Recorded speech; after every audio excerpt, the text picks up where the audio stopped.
Hello, my name is Wendy Dela Cruz and I'm the District Assessment Specialist.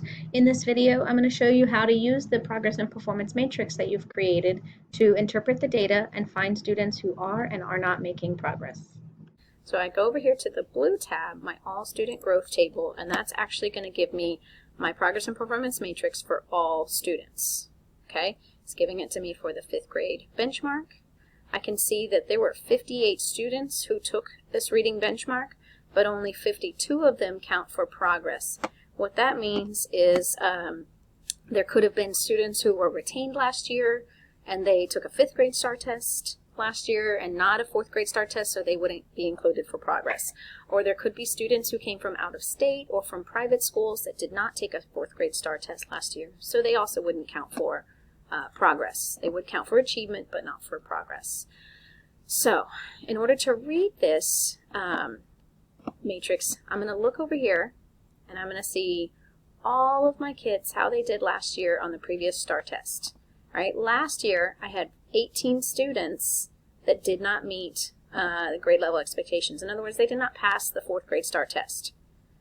And I go across, I can compare how they're doing on this most recent assessment, this January benchmark. Currently, 7 of them still did not pass, and they actually went down a little bit in their percentage. So maybe on the 4th grade STAR test, maybe these students had about a 40%, but on this 5th grade benchmark, they may have had 30 or 35. They've gone down in their score. Okay. These 8 students still also did not pass the recent January benchmark. However, their scores have gone up. They're in a green square, so they're counting as a full progress point. So that's an excellent celebration. Find out who these students are.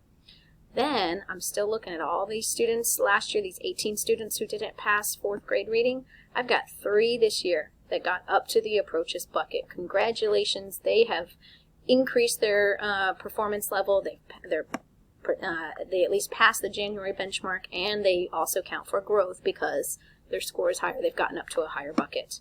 All right, same thing. 14 students who didn't pass the or who got the approaches level in 4th grade. 4 didn't pass this year. 2 also didn't pass, but it's kind of like one of those situations that doesn't happen often, but they got a higher score, but they still didn't pass. But they count as progress points. 1 of them went down a little bit, still in the approaches bucket this year, and 3 of them still in the approaches bucket year, but they have a higher passing score. 4 of them got up to meet. So just pay attention to all of these students in green. They're getting a full point down here for progress. Okay.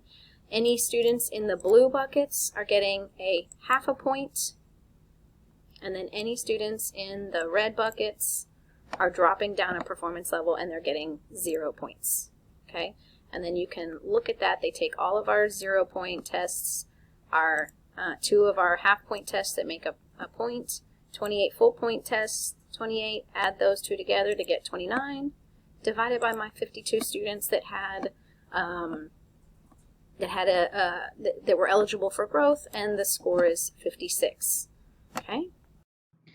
Okay, so I said I was going to tell you how to find what those group numbers meant. When you are looking at these numbers in your progress and performance matrix, when you're wondering who are these 4 students who last year on the 4th grade STAR test were at the master's level, but this year has slipped down to the meets level, you look down in the bottom right corner and you see that group number.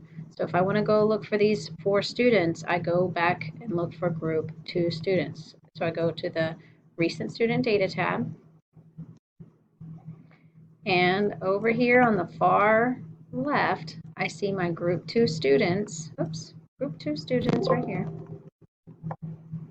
Don't drag and drop like I'm trying to do. These group 2 students, and over here on the far left, I can see their names. Okay, so that's how you use the group numbers to find the actual student names. So those are the basic areas and ways that you can interpret the progress and performance matrix. Again, my name is Wendy Dela Cruz. My email address is wdelac@neisd.net, and my phone number is 407-0067 Please don't hesitate to call me or email me for any support you might need. Thank you.